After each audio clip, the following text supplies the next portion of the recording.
Halo semuanya, perkenalkan nama aku Anya. Di sini aku akan membahas asesmen 2 case 1, yaitu jawaban dari nomor 1 sampai nomor 5. Di sini aku menarik kesimpulan bahwa greenwashing adalah pencitraan hijau palsu yang merusak kepercayaan. Nah, emisi Scoop 3 ini sulit dibuktikan karena datanya tidak akurat. Solusinya, lembaga keuangan harus penuh CSRD dan transparan, audit independen, dan kelola offset dengan benar. Komunikasi harus jelas dan digital, serta keseimbangan karbon dijaga agar janji net zero bukan cuma omongan kosong. Net zero harus didukung target jelas, pengukuran emisi lengkap, transisi portofolio, pelaporan transparan, dan tata kelola kuat. Yang ketujuh ada komitmen hijau bermakna jika disertasi aksi nyata, inisiatif tempat, dan verifikasi independen. Yang kedelapan ada perlu target 2050, ukur emisi dengan standar global, relokasi dana, dan kurangi offset. Yang sembilan ada ESG harus terukur, tidak bias label, dan divalidasi oleh dengan data.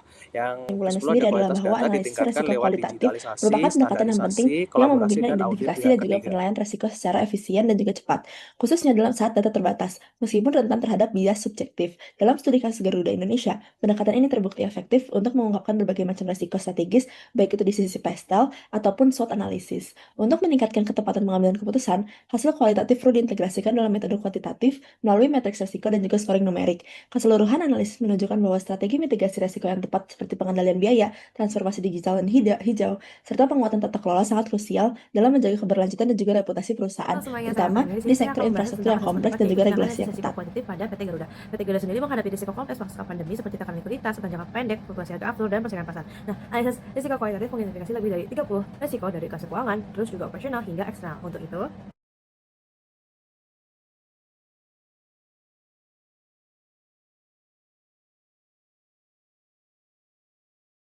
direkomendasikan 5 strategi utama. Yang pertama adalah restrukturisasi keuangan, diversifikasi pendapatan melalui cargo dan maintenance, repair and operations, lalu juga ada efisiensi berbasis digitalisasi, penguatan manajemen risiko, serta rebranding, dan penguatan environmental, social, and governance. Strategi ini bertujuan menjaga keberlanjutan bisnis dan meningkatkan kepercayaan publik serta investor.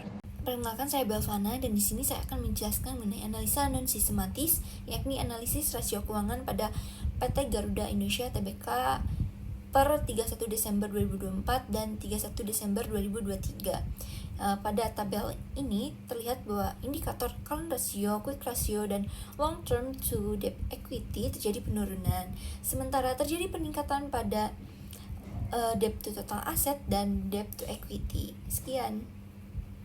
Selanjutnya adalah analisis sistematis saham DIAA terhadap LQ45 untuk melihat perbandingannya dengan menggunakan metode log return harian, volatilitas harga saham, dan value at risk dengan hasil utama yaitu volatilitas tertinggi pada 2020 karena COVID-19, volatilitas terendah pada 2024 itu karena stabilitas mulai meningkat, dan yang terakhir itu ada PIR harian di minus 29,14% dengan kinerja pada tahun 2019 sampai 2021 itu negatif karena pandemi, 2021 sampai 2022 itu positif karena restrukturisasi, dan 2022 sampai 2024 itu positif signifikan dan optimisme pada investor.